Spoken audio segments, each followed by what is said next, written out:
Kayaknya ada yang kurang resmi nih. Oke, kita ganti lah. Udah berubah nih pakaiannya, baru nih resmi. Mantap. Oke, kalau gitu kita mulai dulu ya.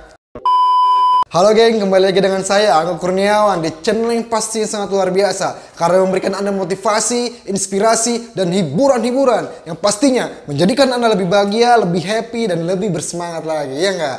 Oke boy, ngeng. Oke, langsung aja kita bahas pertanyaan-pertanyaan yang kalian tanyakan ke saya lewat Instagram saya, oke? Untuk pertanyaan yang pertama yaitu, apa itu magang Jepang?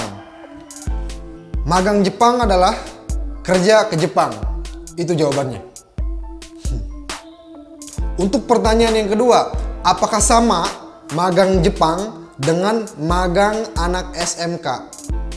Tentu saja sangat berbeda. Kenapa? Karena magang Jepang adalah kerja di satu perusahaan Jepang, yaitu di Jepang, dan mereka digaji setiap bulannya. Dan sedangkan orang yang magang di SMK itu hanya sebuah PKL atau praktek kerja lapangan, artinya hanya sebuah tugas dari sekolahan, oke? Dan tidak digaji.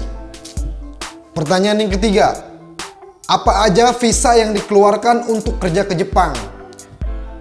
Sebenarnya ada 6 lebih visa yang dikeluarkan untuk magang atau kerja ke Jepang. Tapi di sini saya hanya akan sebutkan 4 visa yang dikeluarkan untuk kerja ke Jepang. Yang pertama adalah visa engineering, yang kedua adalah visa Kensuse, yang ketiga adalah visa Kagriver, dan yang keempat adalah visa Gakao. Untuk pertanyaan selanjutnya, apa itu engineering, apa itu Kensuse, apa itu Kagriver, dan apa itu Goku, maka Anda klik di atas sini yang tanda seru, oke? Di situ ada jawabannya. Pertanyaan yang keempat, apa aja persyaratan untuk kerja atau magang ke Jepang? Jadi persyaratannya itu ada 5 teman-teman. Yang pertama adalah umur. Jadi umur minimal untuk kerja ke Jepang adalah 18 tahun dan maksimalnya adalah 30 tahun. Yang kedua adalah fisik. Jadi secara fisik Anda harus ideal. Secara tinggi badan untuk wanita 160 dan untuk laki-laki 165. Nggak terlalu gemuk dan nggak terlalu kurus. Jadi ideal badannya teman-teman. Yang ketiga adalah kesehatan. Jadi pastikan Anda tidak punya riwayat sakit. Artinya Anda tidak memiliki riwayat penyakit kronis seperti jantung, paru-paru, patah tulang, dan kecelakaan yang parah sehingga lukanya terlihat. Yang keempat adalah pendidikan. Jadi pendidikan minimum itu adalah SMA, SMK sederajat. Bisa SD 3 dan S1 teman-teman. Yang kelima adalah knowledge. Jadi ada 2 knowledge dasar yang Anda harus kuasai. Yang pertama adalah bahasa Jepang.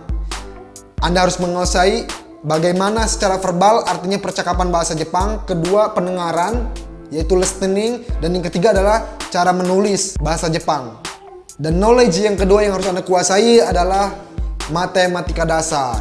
Karena salah satu tes untuk masuk perusahaan Jepang adalah matematika dasar. Pertanyaan yang kelima, bagaimana sih prosedur atau cara magang ke Jepang? Jadi prosedur atau cara magang ke Jepang itu ada 2 caranya atau ada 2 lewatnya.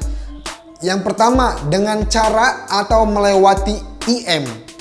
Yang kedua dengan cara atau melewati SO.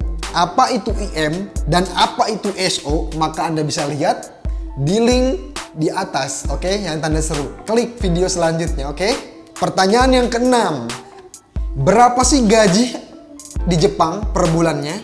Untuk gaji atau salary per bulan kerja di Jepang, dari informasi teman-teman atau siswa yang telah pergi ke Jepang dan telah bekerja di Jepang, kisaran gajinya adalah 22 juta hingga 30 juta kotornya teman-teman. Anda bisa cek video yang di atas ini, itu ada percakapan saya dengan salah satu teman yang kerja di Jepang. Dia nyebutin berapa itu salary gaji di Jepang. Dan bila teman-teman ada pertanyaan tentang perihal magang Jepang lagi, bisa lewat DM atau langsung kirim ke Instagram saya, oke? Oke teman-teman, mungkin cukup sekian pertanyaan-pertanyaan tentang perihal pemagangan ke Jepang yang telah saya jawab untuk teman-teman semuanya dan semoga bermanfaat. Oke, saya Angga Kurniawan Salam take off, Losta Masta. Dulu.